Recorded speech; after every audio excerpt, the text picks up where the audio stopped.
আসসালামু আলাইকুম দর্শক, আমরা এখন আছি বুড়িচং রোডে। আহ, কুমিল্লা শহর থেকে বুড়িচং এর উদ্দেশ্যে যে রোডটি গিয়েছে এই রোডের মধ্যে আছি। এটা হচ্ছে গিয়ে কালখর পার মোড়। এখান থেকে আমরা যাত্রা শুরু করেছি।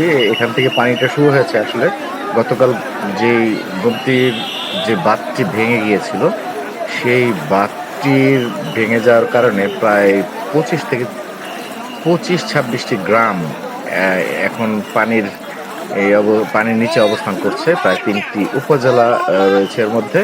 3টি উপজেলার মধ্যে প্রায় 25-30টি সম্ভাবনা, এতক্ষণে 30টি হয়ে গেছে হয়তো গ্রাম এরকম পানির মধ্যে ভাসছে। তো আমরা দেখতে পাচ্ছি যে ঢাকা থেকে এবং দেশের বিভিন্ন স্থান থেকে প্রচুর পরিমাণ ট্রাক দিয়ে খাবার এবং শুকনো খাবার এবং ত্রাণ, মানে ত্রাণ বলাটা আমি আসলে কি এটা উদ্র করতে চাচ্ছি, ত্রাণ বলতে চাচ্ছি না, মানুষের জন্য উপহার নিয়ে যাচ্ছে। যে আসলে এবারে স্লোগানটা এরকম যে আমরা একজন আত্মীয়র বাড়িতে গেলে যেরকম উপহার নিয়ে যাই বা খাবার দাবার নিয়ে যাই, সেরকমই একজনের বাড়িতে খাবার দাবার নিয়ে যাচ্ছে। আসলে যাদের উদ্দেশ্যে এইগুলো নিয়ে যাচ্ছে তারা কেউ দরিদ্র পরিবারের না, আসলে এখন এই প্রাকৃতিক পরিবেশের কারণে অসহায় অবস্থায় আছে। আমরা দেখতে পাচ্ছি অনেক মানুষ আহ, যেই যে জায়গাটায় আমরা অবস্থান করছি সেই জায়গাটা একটু শুকনো জায়গা। এখানে একটি কলেজ রয়েছে, আহ, কুমিল্লা কুমিল্লার একটি বিখ্যাত কলেজ। বোর্ডের সবসময় 1 নম্বর হয়ে আসছেন গত 5 বছরে। কুমিল্লা আহ, সোনার বাংলা কলেজ। এই কলেজটি একটি আশ্রয়কেন্দ্র হিসেবে করা হয়েছে, উপস্থাপন করা হয়েছে। এই কলেজে এখন প্রচুর পরিমাণ আশ্রয় নেওয়ার জন্য মানুষ আসলে এখানে উপস্থিত হয়েছে এবং আমরা দেখতে পাচ্ছি অনেক মানুষকে উদ্ধার করে আনছে ট্রাক এবং বিভিন্ন ট্রাক্টর, বিভিন্ন যানবাহনের মাধ্যমে। আর প্রচুর পরিমাণে খাদ্য এখানে, পর্যাপ্ত পরিমাণে শুকনো খাবার পরিবেশন করা হচ্ছে।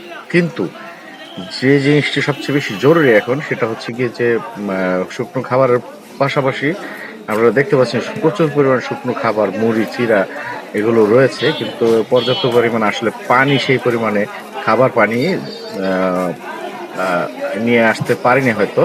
তো আপনারা যারা এই উপহারগুলো নিয়ে আসছেন তাদেরকে অনুরোধ করবো আপনারা অবশ্যই পানি বেশি করে নিয়ে আসবেন।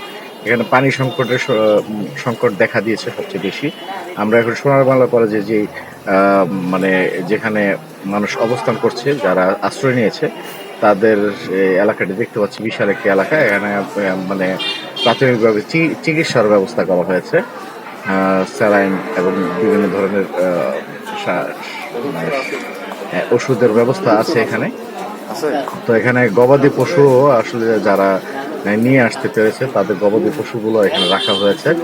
তো সব মিলিয়ে আসলে মানুষের মানে খুব আন্তরিকতার সাথে এই বিপর্যয়টাকে মোকাবেলা করছে। অনেকেই খুব বাচ্চা কাচ্চা নিয়ে কষ্ট করে আসলে মাথায় তাদের যে যে জিনিসগুলো খুবই প্রয়োজনীয় মাথায় নিয়ে আসলে তারা একটি মানে নিরাপদ স্থানের উদ্দেশ্যে রওনা দিচ্ছে দিক বিদিক হয়ে।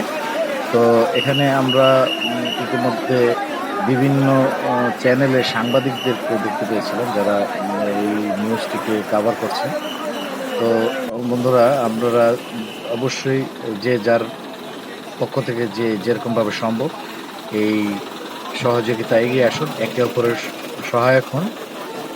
যদিও আমি 88-র বন্যা দেখেছি, 98-এর বন্যা দেখেছি, তবে এরকমভাবে স্বতঃস্ফূর্তভাবে মানুষের মধ্যে মানে একে অপরকে সাহায্য করার যেই প্রবণতা, এটা মানে আন্তরিকতার যেই মানে মিশাল যেটা দেখতে পাচ্ছি, এটা আগে কখনোই এরকমভাবে আমি দেখতে পাইনি। তো এই জন্যে সারা দেশবাসীকে আমি আমার রাইসা অনলাইনের প্রোডাকশনের পক্ষ থেকে ধন্যবাদ জানাচ্ছি, এবং যারা আরও সাহায্যের হাত বাড়াতে চান তাদেরকে বলবো তারা আপনারা বিভিন্ন আশ্রয় কেন্দ্রে যারা আছেন তা সেখানে সাহায্য পাঠানোর ব্যবস্থা করুন। কেননা এই আশ্রয় কেন্দ্রে এই মানুষগুলো আরও হয়তো বেশ কিছুদিন এখানে অবস্থান করবেন। হয়তো যতক্ষণ পানি থাকবে ততক্ষণ এই ত্রাণগুলো আসতে থাকবে, কিন্তু এই আশ্রয় কেন্দ্রের যে মানুষগুলো তারা আরো বেশ কিছু সময় হয়তো অবস্থান করবে। তাদের পরবর্তীতে খাদ্য সংকট দেখা দিতে পারে। যদিও এই মুহূর্তে আমি যতটুকু দেখতে পাচ্ছি যে খাদ্য সংকটের কোনো অভাব আসলে আমরা পরিলক্ষিত করিনি। যদিও শুধু আমি বলতে চাচ্ছি যে পানির সংকটটা এখানে আমি আ বিশেষ করে দেখতে পাচ্ছি। আর এই মুহূর্তে আমরা বিভিন্ন চ্যানেলের সাংবাদিকদেরকে দেখতে পাচ্ছি এই নিউজগুলো কভার করছেন আন্তরিকতার সাথে। তাদের সবাইকে আসলে ধন্যবাদ জানাতে চাই। এবং সারা দেশের মানুষকে যারা আপনারা এই ভিডিওটি দেখছেন তাদেরকেও মানে বিভি আম এই এই বিষয়টি শেয়ার করে অন্ততপক্ষে আপনারা সাহায্য করবেন এই আবেদনটা থাকবে। ধন্যবাদ। দেখতে থাকুন। আপনাদের পাশে আছে হয়তো আগামীকাল আমরা আরো একটি নিউজ করব এই বন্যা কবলিতদের নিয়ে।